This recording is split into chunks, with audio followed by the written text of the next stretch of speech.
Confiez-nous votre image et laissez-nous la transformer en une identité forte grâce à un accompagnement sur mesure et un suivi personnalisé. De la communication institutionnelle au marketing politique et commercial, Eshima vous apporte des solutions grâce à une parfaite connaissance des outils de l'information et de la communication. Contact 085 113 44 44 085 113 44 44. Eshima Magazine, un nouveau standard d'information. Bandeko balandi ya sango ya Congo partout dans le monde. En tout cas, plaisir que babino toujours ebelé côté libosa ba poste télévision na bino pona kolanda biso na nzela ya basango ya Congo chaîne na bino ya fama kabino ba actualité ya mboka na biso na yango lelo na sepeli ko ya bino une fois de plus moi na mboka papi ka moi si to betane masolo etali politique to kolobela différents sujets d'actualité politique sans plus tarder na pesimbote na invité na du jour moi na mboka papi ka moi simbote mbote mopanzi sango mbote na bandeko nyonso bala kotala biso sikoyo awa na sango ya Congo nga nazali disposé pona ko répondre na mituna oyo bakotuna ngai pona ko éclairer opinion ko pesa pe oyo ngai makanisi koloba pe oyo ezali bongo véracité po bozala informé parce que bisonaye tout à bapanzi sango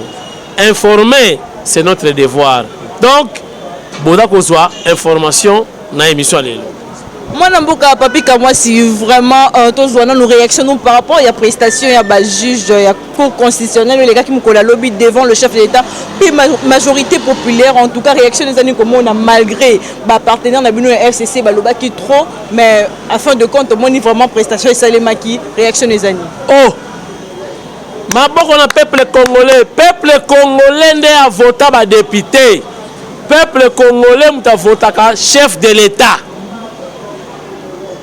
palais wana ba palais du peuple donc même ba chèque yo to monaka soko azangi place ko vanda ya kolala akokende ko ba ko bengana ete ezali palais du peuple ou palais pour le peuple si vous voulez. Mais bah membre FCC bah le chef d'État fallait ça là na bureau né parce que on a violé vraiment siège du parlement. Moni bato FCC wana bango à tout moment kaka makama fachi nde baboyaka. Mukolo nini banda Kabila comme président basi baboya makamu Kabila lobby. Baboyaka ya fachi. Baboyaka ya fachi. Kaka fachi mta violaka. On irait fachi entouré na ba juriste été.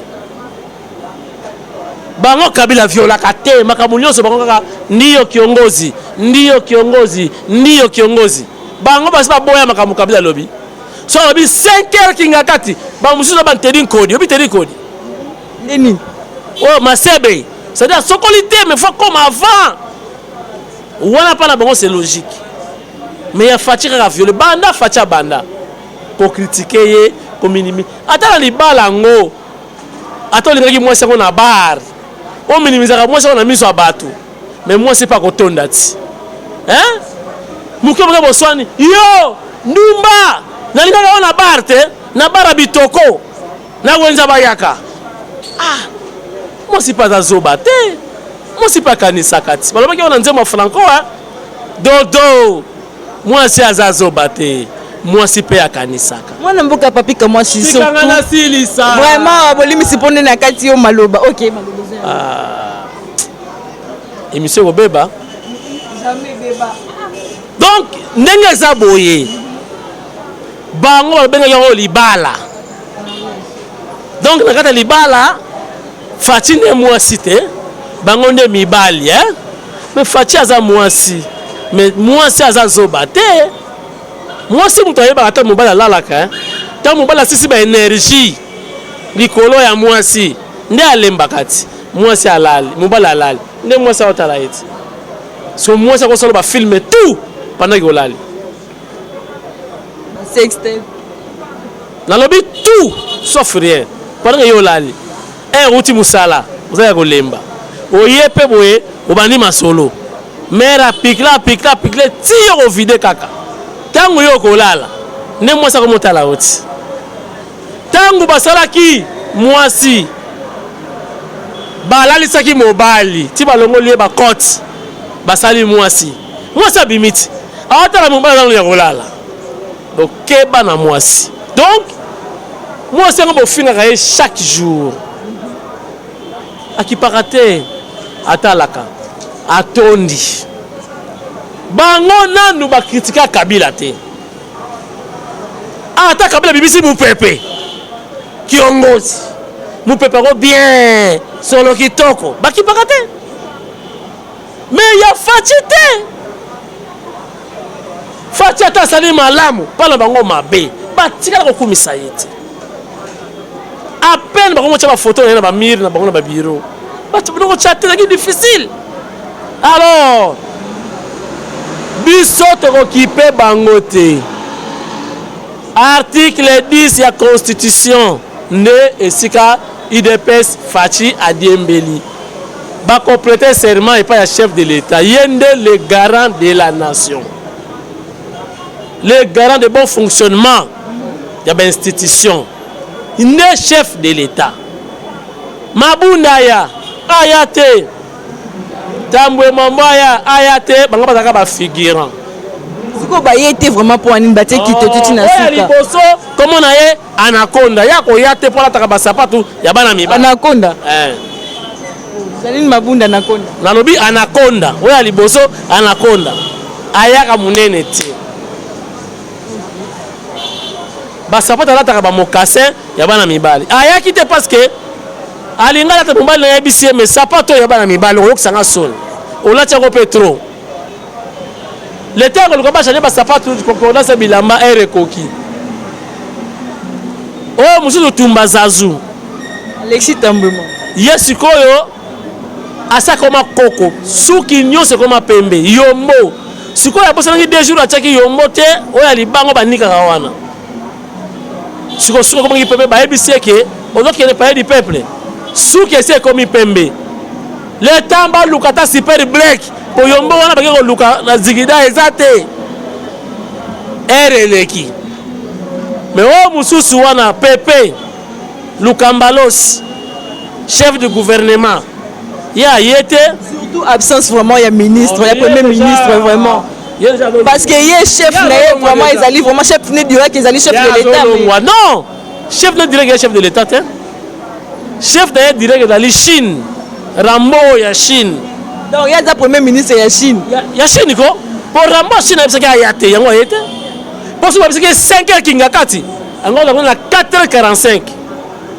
lokola aye te seka toki bainstruction ya Chine à Rambo yango omoni aye te mais on verra qui dirige qui c'est Chine à Rambo qui dirige le gouvernement ou c'est Faci qui dirige ce pays tokotala surtout likambo hymne na bino ya UDPS eluki makambo esisite makanda moko makasi na ngambo FCC balobi comment hymne privé ya UDPS ekoki koyembama na parlement vraiment est-ce que c'est normal bon hymne du parti et suit bango na nini elongoli bakiti ya parlement balobi omona bajuge na bino bazaka bajuge ya UDPS et bon cour constitutionnel eleki mpe ya Kabila ti cour wana eleki ya nani makambo Kabila asalaka elekaka kaka kuna eleki mpe ya ye ti oyo mpe eza ya Faci oui, il est Faci. C'est le chef de l'État. Chef de l'État, le chef de numéro 1 à la police, numéro 1 à la justice, numéro 1 à l'armée, numéro 1 à peuple, numéro 1 à Nyonso. Et quoi? Cour constitutionnelle yaye. Pays du peuple yaye. Si comme Mabunda, ce qui a dit yende mukonza pays du peuple, il faut la baklet. Le gars qui a boutou à Karaba. Ah! Et non, c'est le pays du peuple. Na martyr. Mukolo meeting ya UDPS na martyr bakangi bapoto bakimi kabuya ye na butu bakobata basakini babukiti akadena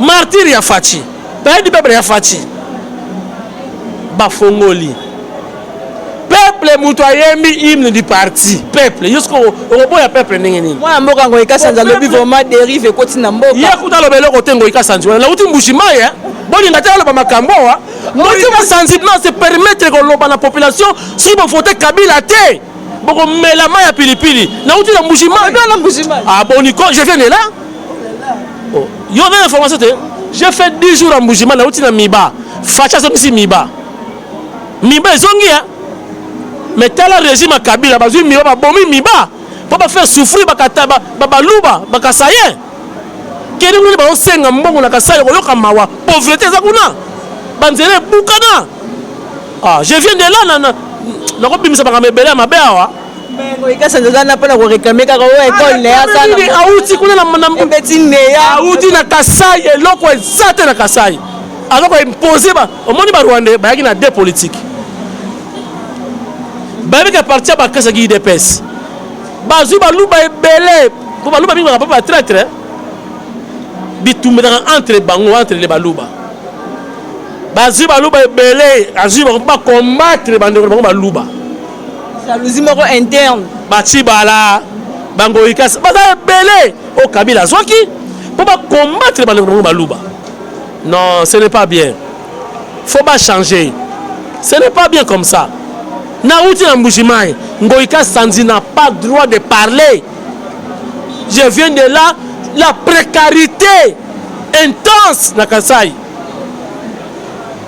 boulevard je suis là boulevard à 100 mètres alors que c'est là qui vraiment gouverne boulevard il y a 100 mètres et là Ngoïka Sanzi na Kasai boulevard il y a 100 mètres 100 mètres donc banda wati kuna boulevard esili podium est-ce que passer un meeting na ba défilé ha donc vana na okutu na arrêt il y a cité très il y a Transco mais le chef d'état a privatisé vraiment RDC comme il y a eu deux pays bango ba privatiser bimba basali Sasim na Miba Sasim on a mbongo l'état mbongo Sasim ba diamant ki na wapi bazu on a tra ba kangi basali port privé na Congo central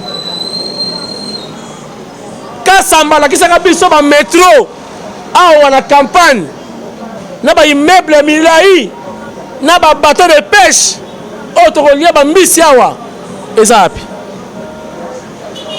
tous les arabes ba montage GP mususu ba blo to mona na télé 50 Ngoïka Sanzi n'a pas le droit de parler n'a pas le droit de parler na outi na Kasai je suis fier bon na tribaliste était mais je suis fier d'être au Congo qui n'est pas dans le Congo central malgré tout bimisi batamaka cité mais qui n'a pas dans le Congo simboka na biso na biso ba Congo na marque na biso na inga na biso na ba paya mangi mboka paya ko te kena soki wapi mais qui est na Congo central au Kamwa mais qui est na Kasai je regrette Fachi salama kasi tchelanga micro bien pardon Fachi sorry béton salama kasi pour na Kasai et puis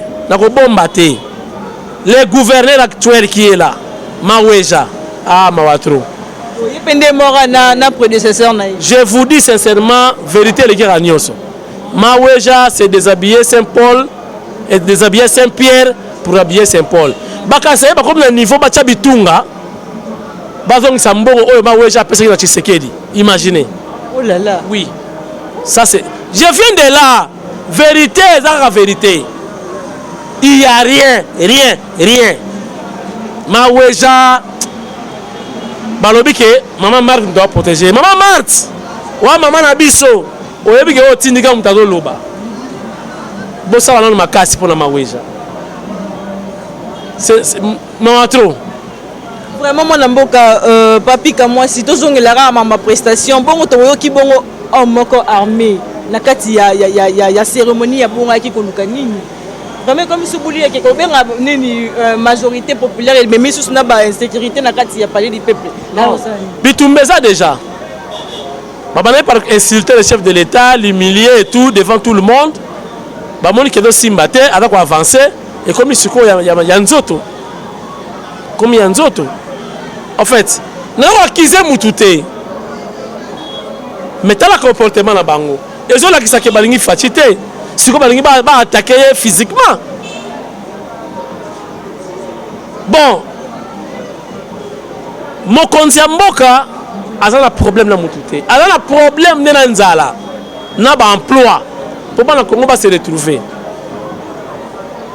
muto na arme tokoyeba makambo ya ko sa na arme wana pour bazuye déjà mais ba intention c'est mabe déjà bon sécurité et chef de l'état mona qui ont été ndenge nini bon bango pe wana ba punition na bango na bike kuna ba ko bengisa bango bana baki pour ma sécurité on a la pini certainement parce que Moutazui a kangié on a détecté c'est un chef coutumier Mupende babokilo nangai pour nga na bala ba pende donc Adolphe Muzitu babokilo nangai mon donc yango na lobi siko na makambo ya mokonza mboka bacha kaka ba soldate bacha pe bato ba misumine o ba monda rapé ba chef coutumier bazala ba misumine donc moi siko ba jouer rôle na bango soki siko chef coutumier amona ka to yebité nini elai ko ya alors que ba lobi sécurité chef de exam makasi du jamais vu yo kapé eloko monsieur ezalaki wana négligence boka nuance hein négligence ko ko zala pourquoi parce que objectif ya PPRD na FCC Fachi asala mpiaka na palais du peuple donc c'est pas peut-être seulement qu'il pas na yé et comme les ma famille batu bayete maintenant à mon avis UDPS parti au pouvoir n'a pas proche à Fachi ils avaient tout intérêt que les gens puissent entrer accéder dans la salle pour salle de même inondée. Peut-être légèreté, ton négligence c'est où tu es loin. Que non, et là défi à plein. Bah tu vas accéder dans la salle. Ne basali erreur moko monumentale la sécurité chef de l'État pour accès wana. Parce que il a pas du peuple, bah tu vas là-bas à la terre, il y a un événement et les cas. Mais alors, le équipe comme un défi, tout ça c'est parce que ils ont perdu la cour constitutionnelle. Parce que China Rambo avait une idée, il y a Kozonga Lisusu. Pour moi, Rambo, il y a États-Unis. Il y a Chine. Ouais, États-Unis. Stallone. Il y a un film Rambo 1, Rambo 2. Rambo 3 na Rambo 4. Si on Chine Rambo, ça veut dire Rambo 1 na Rambo 2. Ça dit premier mandat na deuxième mandat. Ah, tu as boulé après alternance, non. Mais Rambo Sylvester Stallone a ça qui Rambo 3 na Rambo 4. Nous c'est que Rambo 1 na Rambo 2. Na zonga na Sylvester Rambo 2, Rambo 3 na Rambo 4. Et un Facha sur film a tout mis. Donc, tournage à film Rambo 3 na 4 comme ça la tête. Yango, et comme ça, bon, biso tout vidé kak. Soit il y a les cas, pour la zonga, là c'est Rambo 3 na Rambo 4. Donc, muté on va bien bon réseau où alors que vous avez coalition Marambelera qui n'a pas été prendre ba CPN en muté. Yango na lobby coalition na libala. Mais yo ningi moi si na bar, on a fini sur la mise à battre que on ngi moi si yo na bar. Moi je moi si ne mutabate la biso moi si ndapesa ko bilo akolia moi si parce que la ba caleçon na yo moi parce que la ba sengle na yo moi si na yo mutu abate la yo na butu c'est-à-dire moi si na yo a la facilité ya ko bomisa yo je vous dis sincèrement si le chef de l'État décide aujourd'hui qu'on arrête China Rambo on va l'arrêter aujourd'hui même. Non, je donne un exemple.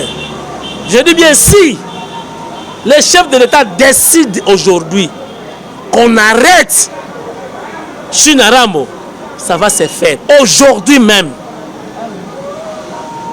Bango finga il y a finga bangote, d'abord on moi aussi. Mais Moutazo le batté, il est dans la force. Il est le chef de l'État. Il est le commandant suprême. Il est le garant de la nation. Comment on va pas moi sur une coalition au ndeni avenir non on a avenir nango te bango moko ba do wela ba kata avenir bango boko ba comme ça avenir pas partenaire na 19 bango moko bango wela nini maman Olive tambuli oh papa Kozonga c'est des mandats donc on va zonga pour constitutionnel ba tricher ba bisa que non alors sur la force à Kozonga na ye. Mais on va changer ma tête. Non, on va violer la constitution. Chef a violé la constitution. Mais oui, total la banda, on va banda tilelo. Total ma caméra sur Kabila Sala. Bon, mon andingi ba mama trop. Mais nous ces alliés zanine. kazaka oyo Kabila lataka ndenge tailleur akataki yango coupe sur mesure hein? Voilà Louis Vuitton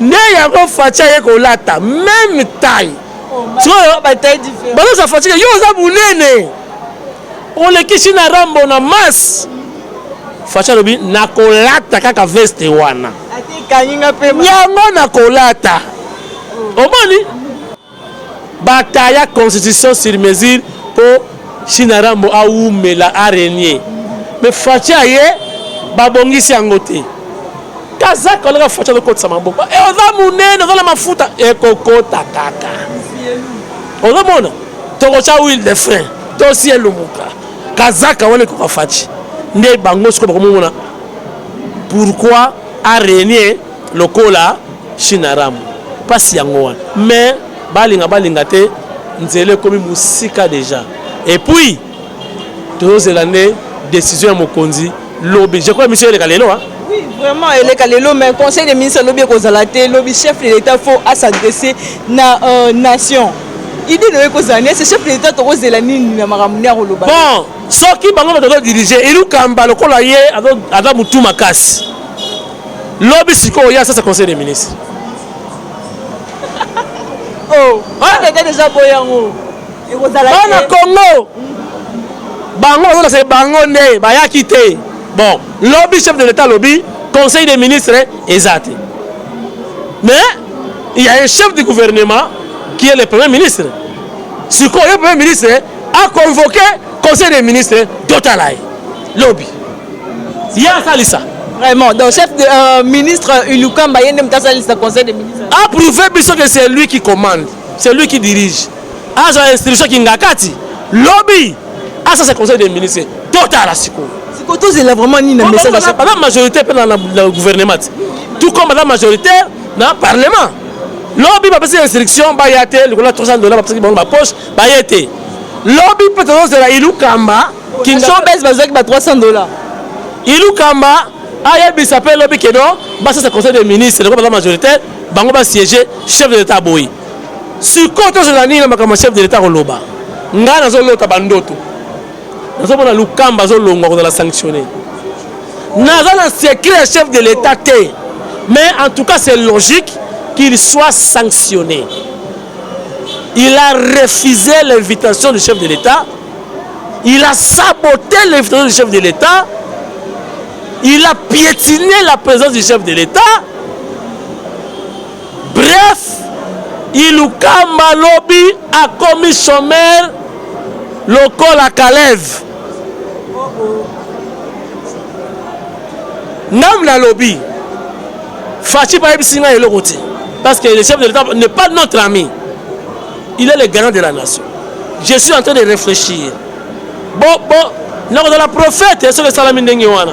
Bon, le bâtiment, déjà. Fachi n'est pas mon ami. Fachi est le chef de l'État, le garant de la nation. Mais tout le monde qui vraiment pèse. N'a imaginé Kaka.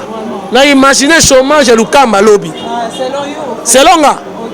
Mais tout le monde qui peut certains membres de la FCC Bazala qui vont pour un bon pays, tout le monde gouverneur de la ville notamment, tout le monde peut ministre de l'urbanisme, plus mobile ou pas Zala qui pour un bon pays.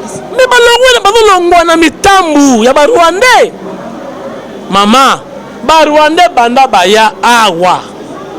Ah ba Congolais qui a dit hein. Tokoma ba leshi bots ya Rwandais.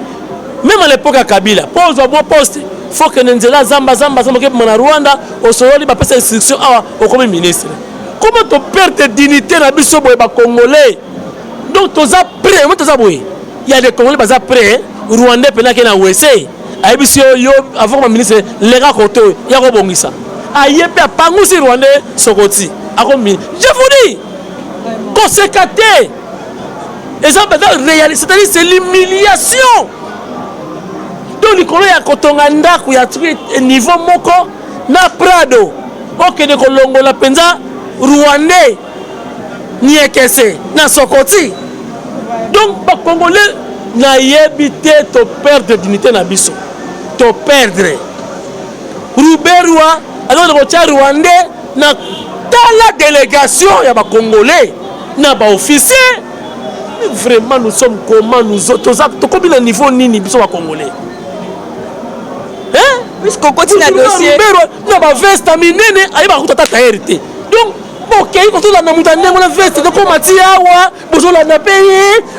Nzambe na ngai puisque comme na dossier minembo et to belango pe parce que tout le monde qui azali bongo ministre de décentralisation Rouberwa oyo bongo ba interpellé bongo pa bandeko na ba député et tout mais koyoka ye déjà lobaki déjà que yé ayebi ne makambo installation intérieure ça quand on muta ça quand vraiment les ministres converser l'intérieur ya bien yé personne se lié abi manqué pas yebi c'est c'est ça qui prouve maintenant la force de Fachi dit Madame Kabila au pouvoir, il y a le bengi sa Rouberwa après ça explication wana ministre moko éternel 10 ans moment c'est quoi a commis donc a commis qu'on peut ça excuse ça ko wangana ça prouve que Fachi est président ce que Fachi qui mutu pamba Rouberwa ka ko ba bo sala bolingi ngana sina commissaire bourgmestre Aboupia. Mais il a peur de quoi? Il a peur de quoi maintenant là? Ce n'est pas un changement dans ce pays déjà qui commence, madame. Non! On blague dans ce pays. Rouberwa c'est qui? Rouberwa c'est qui dans ce pays? Biso ba Congo to zo bunda makambo indépendance ko bengana ba Belge. Rouberwa ça la mboko yo. Biso ba Congo ba Nzeza Landu. Ba Kingotolo Antoine. Bakasavubu, hein? Balumumba, Boniko, pendant Bunda, pour tous les indépendants pour la Belge. Hier Rouberwa Zalaka, Boniko. Donc, pendant que ça Rouberwa à la case, c'est nous-mêmes les Congolais. Donc Rouberwa n'a pas ça, soit la petite socotia bibo, boya olemula, bakoya, tant qu'on boya olemula. Moi, n'a pas ils sont vérité. Pourquoi on les appelle? Le lèche-bot, ça veut dire quoi? Un lèche-bot, c'est quoi? C'est qui? Il y a un comme lèche-bot. Donc, on l'aime ou le colamutu. Ce qu'on l'aime ou le colamutu. Et là, on est un l'aime ou la peine à son côté à Moutou. Car pour comme gouverneur, pour comme ministre, mais on teki qui peut monter là. Ils sont comme à Ebisio, là, la moi aussi, pour autant à immeuble. Alors, on l'a la moi, donc on teki qui peut monter. On a mon, on a bien matériel. Toteki Congo siko ya minembo yini ya bana mboka balobia ko simba te na minito ba koti bazamba ba mai ba ye mabe vous voyez route to sale na butembo donc prison eko simba ka ata mukolo mokoti avant ba Rwanda bazo minemwe biso nyonso to sili bato balali bibebe ma mitu elongwe makolo elongwe kibefu elongwe mbunzo elongwe. Allez, ce que Rouberwa, allez, baba diriger biso. Moi, papi, que moi, si vraiment tu commis dans souka émission na biso, mais tu citer la question tout na yo. Et bon, tout le monde qui me connaît qui visite, il y a sénateur à vie, Kokenkota la vraiment Kengo donc visite des acquis dit quoi. Et ça va échec. Yo que la monta kufa kala. Et ben Madula. Non, akufite. Hein? Non, akufite. Akufa lobby. Moutono Simba ewe. Pas Simba. Donc il y a donc la marque non. Moutaya kotala wana na 2023 au sala yini. Aka signer ce qui ba pacte de fidélité azangi bato hein. Omoni. Nga pena ka moi si boye nga. Na ngina ba na politique que lobi ngala dans la base. Na kelo ka kengo wadon. Nga. Ndelo ka kengo wadon. Donc, but vraiment, il y a raconte la Maurice Zaki Yango pour l'élection 2023. Ah, mais oui! Bon, ça va calcul. Il reste combien de conseils des ministres? Bah, ça va calcul à ma baie. 2 fois 2, 60. Voilà, bah, faux calcul. Nzambe pe à l'obité. Montako kanisa Nzambe ko soukisa. L'homme propose, Dieu dispose. Liloba ya souke ta pas un kolo à sala Congo oyo. On a peur de rien. On a peur de rien. Hein? Signé awa fidélité. Est-ce que en 2021 comme il monte outi au pit. Outi au pit. Hein? Allez sur donc centenaire donc nzoto ko donc minzoto bela nano. alors tu convalescent. Est-ce que 2023 Rosala il a quel impact dans Mogo? Moutake Talawana, chef Rachakarachi, conseil des ministres, Benaboué, Kengo. Donc on est là aussi là. Kengo c'est qui dans ces pays? À ton école, à ton toilette publique, à salle restaurant et l'autre côté. Mais awa dans Congo, Kengo a tout ici. Dentifrice, papier WC, chemise, carburant, tout à Zuna Congo. Tu peux essayer en fait. Et puis bango na bango hein. Il y a la Congolais qui est Tsipwana, Metiwana, Polonaise qui Rwandais. Mawatro. Vraiment mon amboka papi comme moi si to komi na suka émission na biso to zonse lio caméra au pesa mot de la fin et émission na biso. Merci bana Congo ba pesinga micro ya sango ya Congo. Kamwa si Chilombo na ebisi bino bozala ozage. Terre etengami. O ezali boadu badi tunga. Je ne sais bien boire, vous comprendre. Comme makamwa mabele makamwa ya mboka. Etali ekolo te, etali parti politique te. Na bombe la bino te, tozala ki esclave ya ba Belge, te uti kozala ba esclave ya ba Rwandais. Oyo basala ki agression contre le maréchal Mobutu, qui n'a pas accepté de collaborer avec son frère Etienne Tshisekedi Wamuluma. Mobutu a préféré fuir et laisser ce pays entre les mains des Rwandais. Et telle est la conséquence. Telle est la conséquence. Mieux vaut tard que jamais, chers internautes. To sangana, to sauver Moka, soutenons Fachi, mwana ya Moka. On combattre Fachi faut la ndoki parce que azamona Tshisekedi tata na mama ebani. Quel que soit ba erreur ou quoi, na moment oyo comme moment ya ko soutenir Moka. To soit na biso to robongisa. Boka nga eloko oyo. To soit na entre biso to robongisa. Mais ce qui te dit que l'on est contre l'idée souana, n'y a pas de côté, n'a qu'à l'idée sou. Muchopi, Ntunga, Tokosi, la colia Mades Union, Tokufi, Yatika la Fimbi. Message la nga yango wana.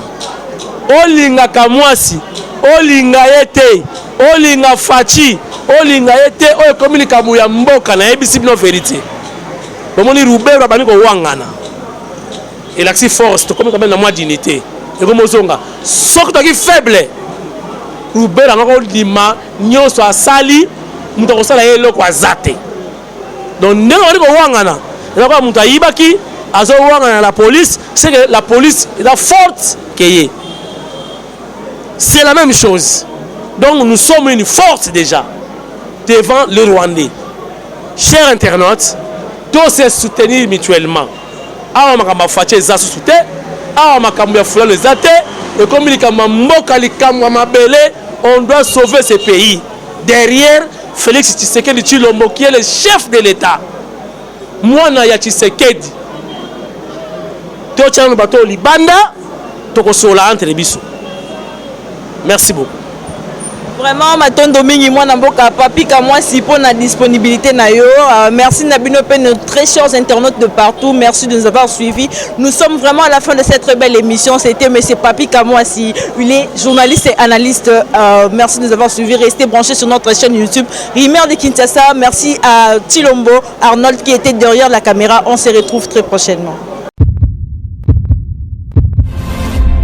Eshima, votre magazine qui bat au rythme de l'actualité. Retrouvez la nouvelle édition. Exclusivité.